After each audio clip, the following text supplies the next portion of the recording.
Good morning. તમે સાચું કીધું કે આજે આપણને માર્કેટમાં મોટી મૂવ જોવા મળવાની છે, જેની પાછળનું કારણ છે કે આજે મોટી કંપનીના પરિણામ આવે છે.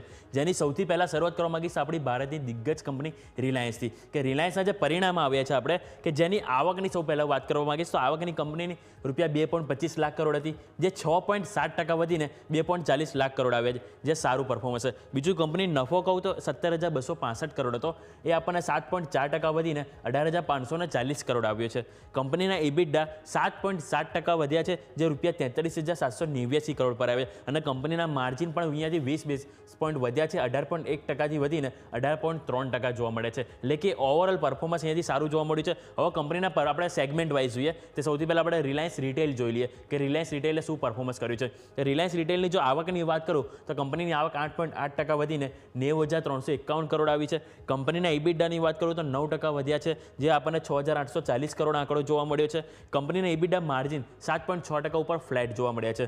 સામે કંપનીના જો સ્ટોરની વાત કરું તો ત્રીજા ત્રિમાસિકમાં કંપનીએ કુલ 779 સ્ટોર નવા ઓપન કર્યા છે, જે સારો એવો આંકડો આવ્યો છે સામે. અને 31 ડિસેમ્બર સુધી કંપનીના કુલ સ્ટોરની સંખ્યા 1.7% વધીને આપણને 19,102 અહીંયાથી જોવા મળી રહી છે. હવે રિલાયન્સ જીઓ વાત કરી લઈએ કે રિલાયન્સ જીઓ જે એમનું ડિજિટલ પ્લેટફોર્મ છે કે એનો આપણને શું જોવા મળ્યું છે. કંપનીની આવક 15% ગ્રોથ કરી છે, જે રૂપિયા 29,307 કરોડ આવી છે. કંપનીનો નફો 24% વધ્યો છે, જે રૂપિયા 6,477 કરોડ આવ્યો છે. કંપનીના ઇબિટા 14,064 કરોડ હતા, જે 10% વધીને 15,478 કરોડ જોવા મળે છે. અને કંપનીના ઇબિટા માર્જિન 52.3% હતા, જે વધીને આપણને 52.8% જોવા મળી રહ્યા છે. એટલે કે ઓવરઓલ પરફોર્મન્સ આપણને અહીંયાથી સારું જોવા મળ્યું છે રિલાયન્સના દરેક સેગમેન્ટ વાઇઝ, અને ઓવરઓલ એમનો પરફોર્મન્સ આપણને સારું જોવા મળ્યું છે. કંપનીના આરપુ પણ જોઈએ તો 181.70 હતા, જે વધીને આપણને 203.30 અહીંયાથી જોવા મળી રહ્યા છે. એટલે કે ઓવરઓલ કંપનીનું પરફોર્મન્સ સારું જોવા મળ્યું છે. અને રિલાયન્સ એડીઆની વાત કરું તો 2% પોઝિટિવ છે. એટલે સ્વાભાવિક છે કે આજે આપણને ઓપનિંગમાં રિલાયન્સ પોઝિટિવ આપણને ઓપનિંગ કરતાં જોવા મળી શકે છે. નેક્સ્ટ વાત કરવા માંગીશ તો ઇન્ફોસિસ. આ સ્ટોક આજે ખાસ આપણે આજે માર્કેટમાં નજર પર હશે. એનું કારણ તમને હું જણાવું, કારણ કે જો એના જે પરફોર્મન્સ ઘણા સારા આવે છે, જે સ્ટ્રીટ એક્સપેક્ટેશન હતું તો ઘણા સારું આવ્યું છે. જેનું જે ડોલર આવકની વાત કરું તો 489 કરોડ ડોલર હતું, જે 1% વધીને 494 કરોડ ડોલર આવી છે. કંપનીની જે રૂપી આવક હોય એ આપણને 40,986 કરોડ હતી, એમાં પણ 2% વધીને આપણને 41,764 કરોડ આવી છે. કંપનીનો નફો ઓલમોસ્ટ 5% નજીક આપણને ગ્રોથ જોવા મળે છે, 6,806 કરોડ. કંપનીના ઇબિટની વાત કરું તો ઇબિટ પણ 3% વધ્યા છે.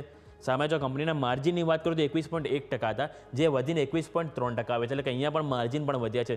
સામે આવક ગાઈડન્સ ઉપર ખાસ આજે રિએક્ટ કરશે માર્કેટ, કારણ કે એમનું જે આવક ગાઈડન્સ જે અગાઉ હતા 4.5 થી 4.5%, એ હમણાં વધારીને 4.5 થી 5% અહીંયાથી કરી દીધું છે. એટલે એક પોઝિટિવ વસ્તુ આ છે. બીજું FY25 માટે એમણે જે માર્જિન ગાઈડન્સ હોય એ 20 થી 22% જે પહેલાં આપેલું હતું એ હજી પણ યથાવત રાખ્યું છે. એટલે કે હજુ તેઓ નહીં નેગેટિવ જાય નથી, અહીંયાથી વધારો કર્યો. બીજું કોન્સ્ટન્ટ કરન્સી આવક રહ્યું, આ જે માર્કેટને ઘણું આજે પસંદ આવશે, કારણ કે એની જે અનુમાન 0.9% હતું રેવન્યુ ગ્રોથ, એની સામે કંપનીએ 0.2% અહીંયાથી કોન્સ્ટન્ટ કરન્સી આવક ગ્રોથ આપ્યો છે. એટલે કે સારું પરફોર્મન્સ અહીંયા, અને સામે એમનું જે ગાઈડન્સ એ આપ્યું છે. પરંતુ અહીંયા આજે એક નેગેટિવ વાત એ છે કે જે ગઈકાલે ઇન્ફોસિસનો જે એડીઆર હોય છે એ આપણને 5% ઘટાડો બતાવે છે. હવે એના કારણે સ્વાભાવિક છે કે આજે આપણને ઓપનિંગ ફીરી આપણને નેગેટિવિટી જોવા મળી શકે ઓપનિંગ બાદ. પરંતુ એ બાદ જોવાનું રહેશે કે કોન્સ્ટન્ટ કરન્સી અને જે ગાઈડન્સ છે કંપની આપી છે એને જો પબ્લિક પોઝિટિવ લે ઇન્વેસ્ટર, તો અહીંયાથી આપણને ન્યૂનતમ ઓપનિંગ બાદ સારી ખરીદારી આપણને ઇન્ફોસિસમાં જોવા મળી શકે છે. નેક્સ્ટ વાત કરવા માંગીશ તો એક્સિસ બેંક.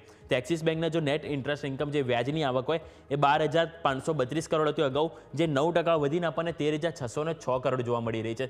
સામે કંપનીનો નફો 4% વધ્યો છે, જે રૂપિયા 6,304 કરોડ પર આવ્યો છે.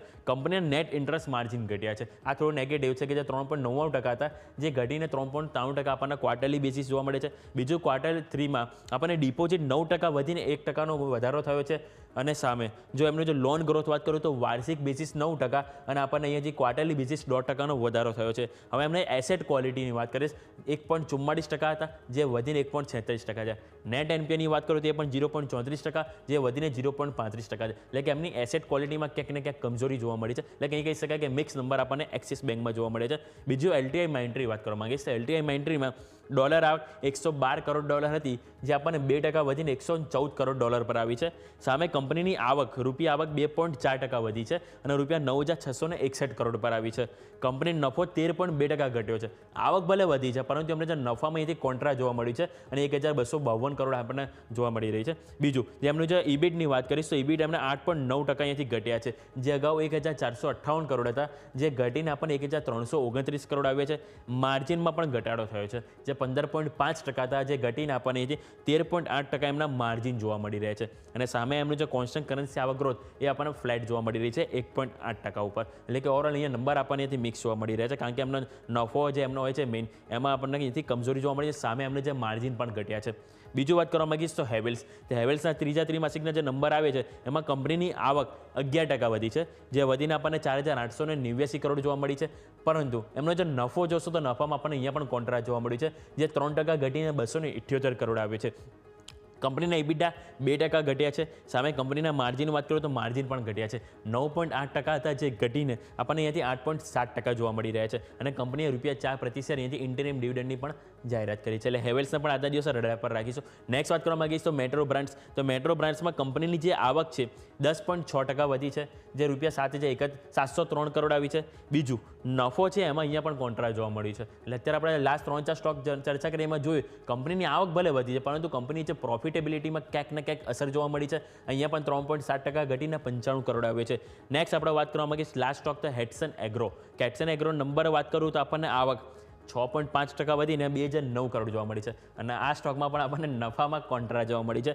નફો 28% ઘટ્યો છે અને ઘટીને આપણને ઓલમોસ્ટ 40.9 કરોડ આપણને એમના હેટસન એગ્રોનો નફો આપણને અહીંથી જોવા મળી રહ્યો છે. એટલે ઓવરઓલ આપણે દરેક સ્ટોકની વાતથી હવે આજે શું ખાસ છે કે જેની ઉપર તમારે બીજું ફોકસ હોવું જોઈએ એની તમને ચર્ચા કરીશ. તો આજે જો ટેક મહિન્દ્રા, વિપ્રો અને SBI લાઈફ આ 3 કંપની, જે નિફ્ટીની જે 3 કંપની છે એના જે ત્રીજા ત્રિમાસિકના પરિણામ આવવાના છે, એટલે આને પણ સ્ટોકમાં વોચલિસ્ટમાં રાખીશું. બીજું વાયદા બજારની પણ 3 કંપનીના પરિણામ આવશે, જેમાં છે ICICI લોમ્બાર્ડ, ઇન્ડિયન હોટેલ્સ અને બીજું છે જીઓ ફાઇનાન્શિયલ. આ 3 કંપની આજે પરિણામ આવવાના છે. અને હવે IPOની વાત કરું તો IPOમાં આપણને સ્ટેલિયોન ઇન્ડિયા ફ્લોરોકેમિકલ્સ. આજે IPOનો આજે બીજો દિવસ છે સબસ્ક્રિપ્શન માટે, અને ગઈકાલે પહેલા દિવસ આપણને સારો એવો રિસ્પોન્સ આપણને આ IPOમાં આપણને જોવા મળે છે. એટલે ઓવરઓલ આપણે દરેક વાત કરી સ્ટોક સ્પેસિફિક, IPOની, અને સાથે સાથે કે આપણે જે આવનારી કંપનીના જે પરિણામ આવવાના છે કે જેની ઉપર આજે માર્કેટ આપણને રિએક્ટ કરતું જોવા મળી શકે છે. તો આ બધી ઉપર તમારું નજર હોવી જોઈએ. Over to yes.